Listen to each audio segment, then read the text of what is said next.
And next, we have a speech of today's meeting, and we have a very, very inspirational personality here, and she is one of the key uh, key player in InspireX, and I know she's very energetic, and when she speaks, really we get bumps in our body also. Actually, I'm really happy to hear from her. And she's none other than our Jan Cerizo, and I'm really happy to hear from her. And today she is going to talk about the experiment. And it's on the part of engaging humor, and the project is telling a story. We love to hear stories. And I'm to introduce her. Jan Cerizo, the experiment, Jan Cerizo. Good evening, ladies and Tanisk. How many of you have watched cooking shows? By a show of hands. Have you ever attempted to cook what you've seen on TV? One day, my 94-year-old mom had asked me to make her something. And what is it? It's pig's feet. Do you know what that is? By a show of hands, do you know what pig's feet is? Let me show you how some of you might think, oh, what a weird protein to prepare. This is pig's feet. She asked me to prepare this for her.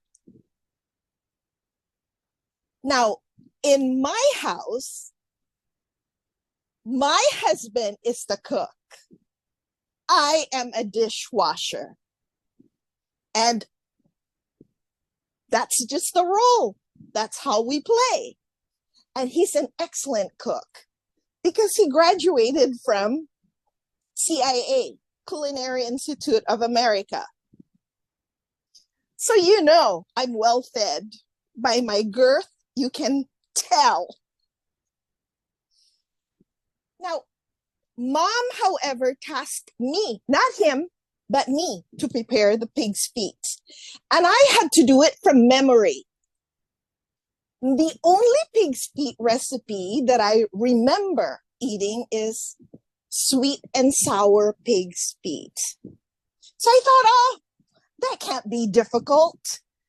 So I boiled water in a pot. I put all the chopped up meat in there. And as that was going on, I prepared another pot. I poured vinegar in that pot. Notice, I'm not measuring anything. And I poured some sugar into that pot, melted it. As it was boiling, I thought, it needs something else. What could I put in there? Ginger. So I looked for ginger all over the house. Nothing to be found. I asked my husband, where's the ginger? He said, I threw it away because it was all shriveled up. There was no ginger. I looked in the refrigerator. What could be a substitute? I found pink pickled ginger. I asked my husband, because he uses this for sushi, may I use this? And he said, yeah, go ahead.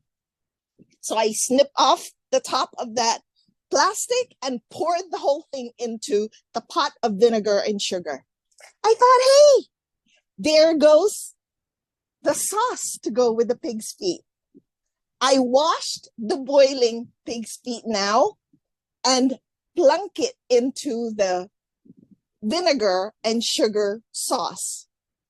As it was boiling, I thought, ooh, everything is brown. I need to add some color into this. I looked into the refrigerator and I thought, hey, eggs. I'm going to put eggs in there. So I put eggs and thought, okay, I'm going to have to take the shells off the eggs after it's boiled hard. And that's exactly what I did. Fished it out, removed the shells, and plunk it back in. Have you ever had sweet and sour eggs? Well, my mom will. Then I thought, but the soup is too soupy. What I remember having in pig's feet soup is that it's a little thick. So I need to thicken it. I looked for cornstarch. No cornstarch to be seen. However, I saw a box of mochiko flour. Well, it's a thickener. So I grabbed a spoonful of that and diluted it in water and plunked it into what I was making in the pot. It wasn't thickening the soup. So I looked somewhere in the cupboard and I found santam gum, a package of it. I asked my husband, what does this do? He said, it thickens anything. So I took a spoonful, diluted it in water, and I observed it thickened into a ball. It's kind of like I'm making matzo balls now, but oh, what the heck? It's an experiment anyway, and down it goes. And I thought it would melt in the boiling water, but it wasn't thickening anything. So I thought, I need to put something else in there. I saw potato. Potato should thicken the soup. So peeled it, sliced it, and put it in there.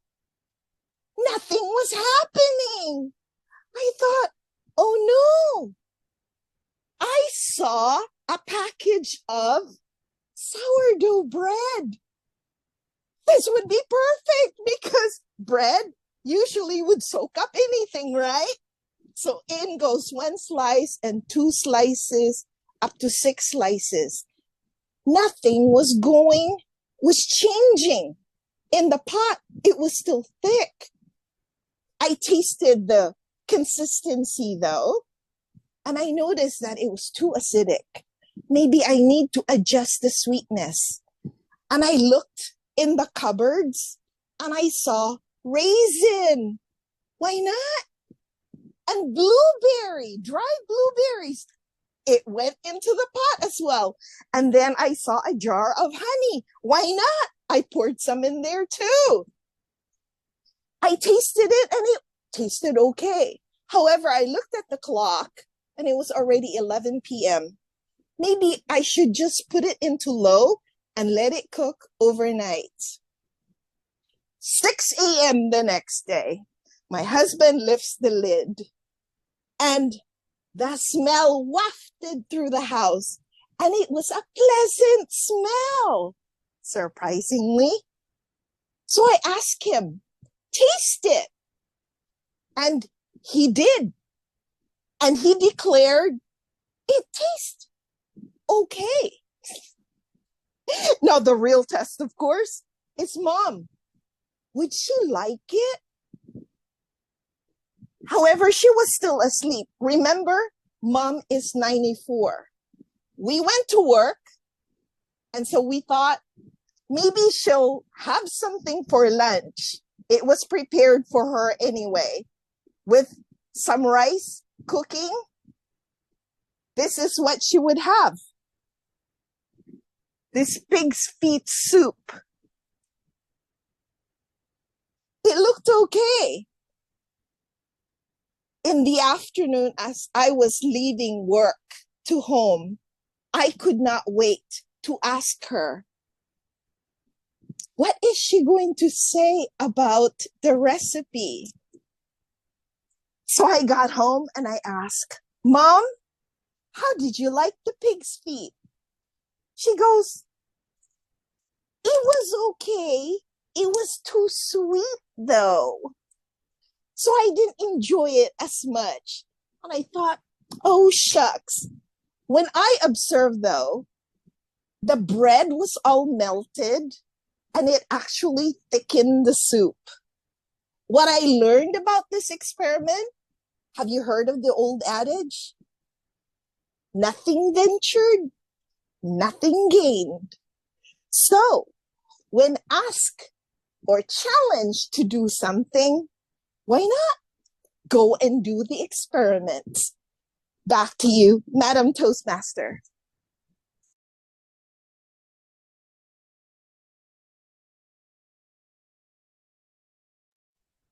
Okay, so experiments. Actually, experiments are like that, and we have listened to a lot of things in the ancient times. Those experiments that gone wrong have become real results, and we witness beautiful, amazing things in that. And Jan has experimented that, but the thing is, like, it was only her mother that it tasted. And I have no idea about the food that you have really mentioned, but your experimental series is really interesting. And yeah, so thank you very much for that story, and we really enjoyed it.